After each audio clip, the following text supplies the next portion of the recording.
भाई आदम को पुत्र का वरदान। भाई आदम जिला फिरोजपुर गांव बिंजू के रहने वाले थे। वह पीर फकीरों की खूब सेवा करते थे, परंतु उनकी मुराद कहीं पूरी नहीं हुई। उनके घर पुत्र पैदा न हुआ। एक दिन उन्हें गुरु का सिख मिला।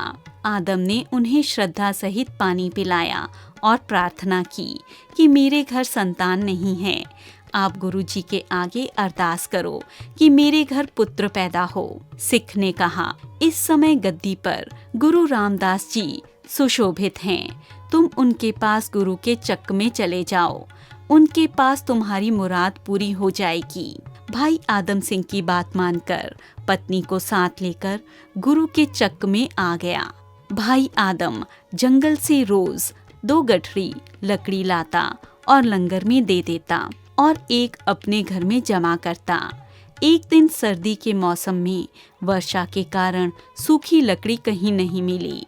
तब भाई आदम ने गुरुजी को खुशी प्रदान करने के लिए अपने घर की सारी सूखी लकड़ी जरूरतमंदों में बांट दी। सर्दी से ठिठुर रहे लोग सूखी लकड़ी जलाकर खुश हो गए। गुरुजी भाई आदम की मिल बांटकर प्रयोग करने वाली प्रवृत्ति को देखकर प्रशंसा करने लगे। संगतें भी बहुत खुश थीं। गुरुजी ने भाई आदम को बुलाया और कहा, सिक्खा, गुरु नानक जी की संगत तेरे ऊपर खुश हुई है। तुम अपने मन का मनोरथ बताओ जो पूरा किया जा सके। परंतु भाई आदम संकोच कर गए और कहने लगे, महाराज, मुझे दर्शन दो, यही मेरा मनोरथ है। गुरुजी ने 3 बार पूछा और तीनों बार ही आदम ने दर्शन दो का वरदान मांगा। तब अंतर्यामी गुरु ने कहा, भाई, तुम कल अपनी पत्नी को साथ लेकर आना और फिर जिस मकसद से तुमने गुरु घर की सेवा की वह आकर बताना। आपका मनोरथ गुरु नानक जी पूरा करेंगे। इसके पश्चात आदम ने डेरे में जाकर सारी बात पत्नी को बताई और दूसरे दिन पत्नी को साथ लेकर गुरु दरबार में आ गए। गुरुजी ने वचन किया कि आज अपना मनोरथ निसंकोच बताओ।